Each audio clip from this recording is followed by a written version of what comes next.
Welcome to Ancestral Wisdom, where the wisdom of the past guides our future. Today I'm going to elaborate on what I began to discuss in a previous video, the true nature of magic. What is it? Well, the first thing to dispel is the concept that magic has anything to do with the supernatural. Nothing. Our mythology, our gods, our rituals, our culture, none of it has anything to do with the supernatural because everything is part of nature. And so magic follows the same principles. It follows the principles of nature. And it's very possible to believe in the supernatural and use magic to make your life better. But far preferable, for me at least, would be to understand the natural way in which magic works without believing in the supernatural. And so, to reiterate and then to expand on what I mentioned in a previous video, the simplest form of magic is just wishing for something. Now, I don't mean let's say a prayer where you wish for something and then you forget about it and you hope that someone else or some other entity intercedes and does it for you. That's not what I mean. As mentioned in the last video, if you truly wish for something and you wish for something and you desire it with your whole being, and because you desire it with your whole being, you wish for it constantly, and that presence of that wish in your mind at all times is what will eventually make it so that you obtain the thing that you are wishing for. Because if it's present in your mind, you're going to, whether you know it or not, you're going to aim for it. And as you aim for it, as we know, we can't hit a mark unless we aim for it. And you might not hit the mark the first time, but if you're aiming for it every day of your life and every hour of your life and truly wishing for it constantly, then you're going to have a better chance of getting it. Your chances will be improved because you have done something inside your mind, and that's the trick. Magic occurs inside your own mind. It occurs inside your own heart and inside your soul. The most common definition of magic is changing the world in accordance with your will. You change the things outside of you because of what you will to be true. And that doesn't mean, oh, I want to be able to shoot fire from my fingertips. I will that.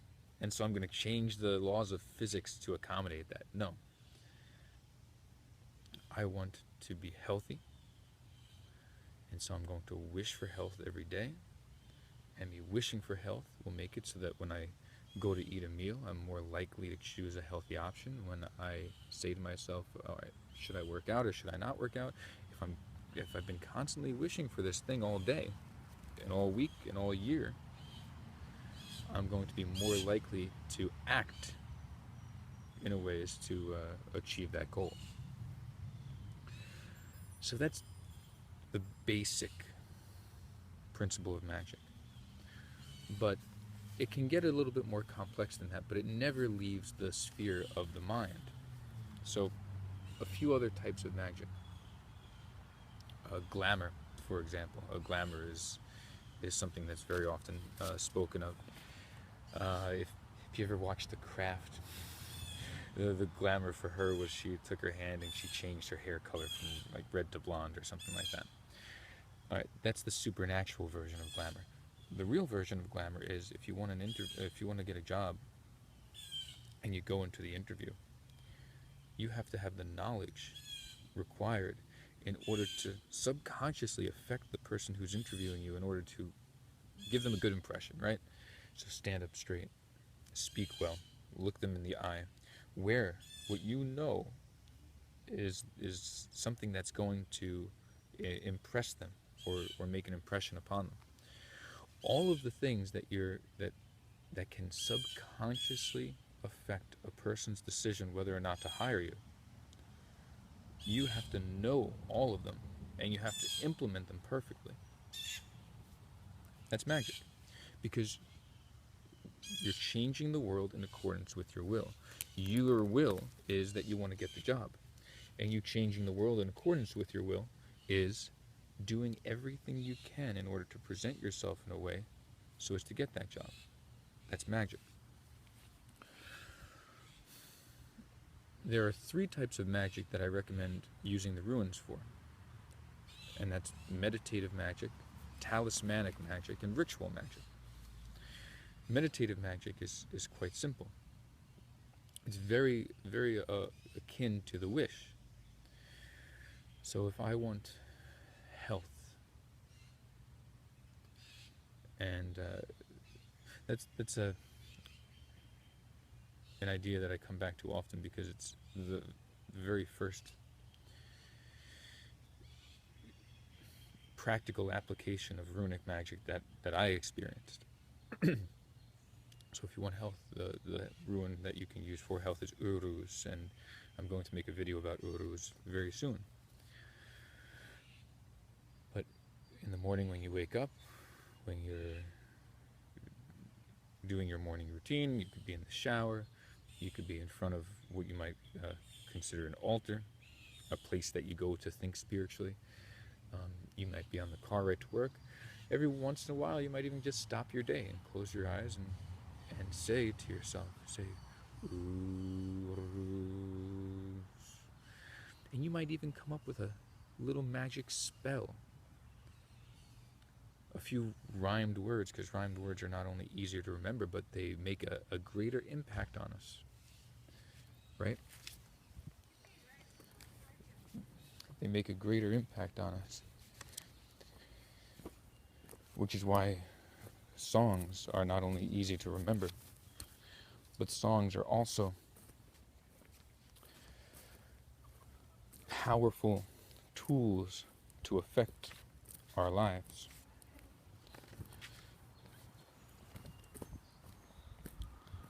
Well, what might that magic spell be? I'm strong. Make it simple. Make it simple. I'm strong. I'm healthy. My will endure. I'll ever endeavor to strive for more. Just made it up off the top of my head, but you get the idea. Something quick, easy, simple. You could remember it, and it will have impact. So, close your eyes. Put the rune in your mind. Imagine it vividly. Imagine you being filled with health and vigor and strength. And then repeat that phrase over and over again. A way to make that even more powerful would be to find a quiet place at night before you go to sleep and get into a relaxed state. And very important to note, this does not work in a day. Another example, and I'm going to come back to that in just a second, there are things that work to change your life in a day. Usually those things are important life events. So for example, the death of a loved one. Very often the death of a loved one can trigger a psychological response in you which will completely change your life.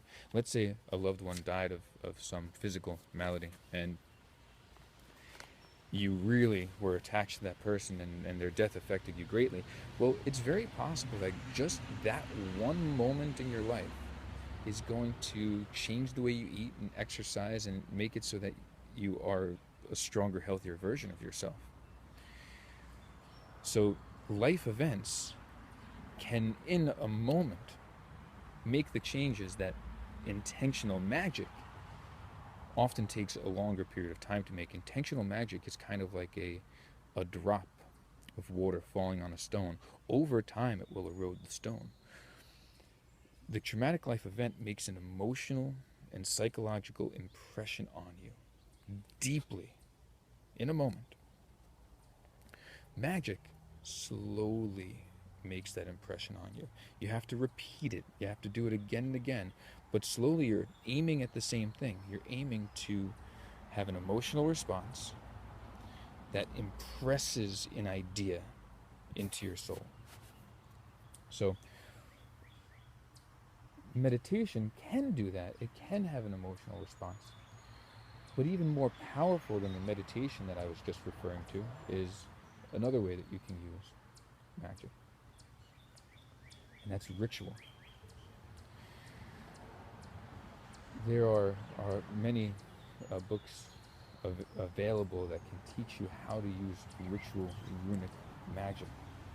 And I'll post one in the description below that was the first book that I used to learn the meaning of the runes and to understand how to use runic magic. So I'll post that in the description below. But one of the keys to that, for me, is in the process of the ritual, building your emotion up to a fever pitch. Because it's that emotion that will make the impression on you, that will imprint your soul with the concept that you're endeavoring to inscribe into your life. And there's a third type of runic magic that I would recommend. Again, check out that book for more detail on how to conduct that type of ritual, and there are many other examples that are similar and different. But describing a ritual magic is beyond the scope of this video, but just remember, it's not supernatural.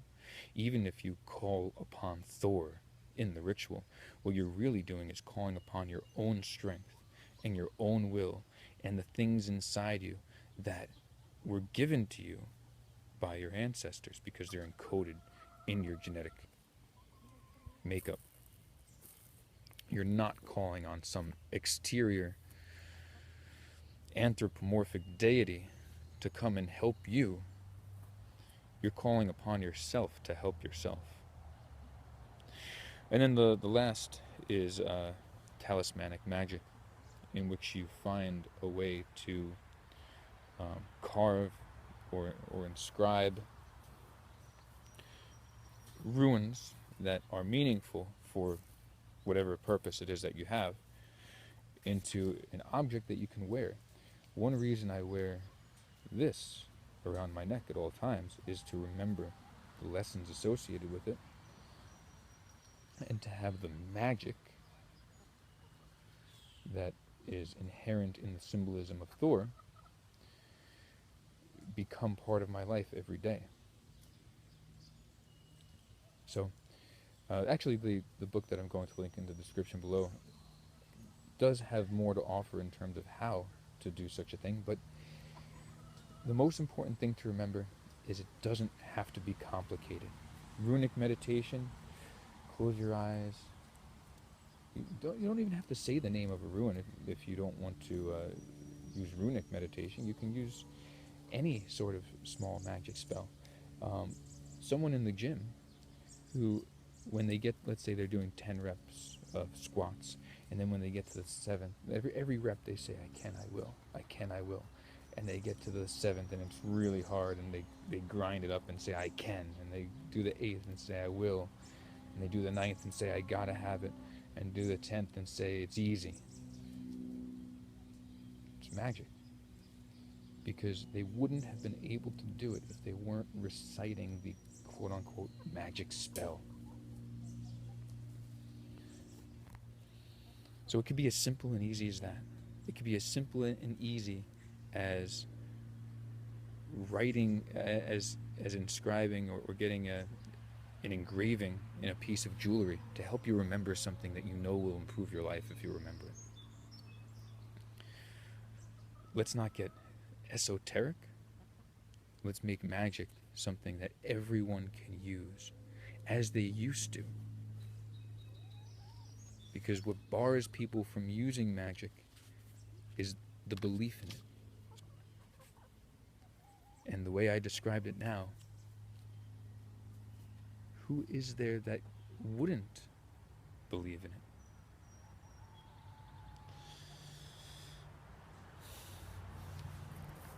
Fehurus de rezas, ansus raido kenas, Gebonjo agalas, naudis isaiera, Iuas Petro elgas, Sohilo tiwa, Mercano e humanas, Lagus invas degas, Othala.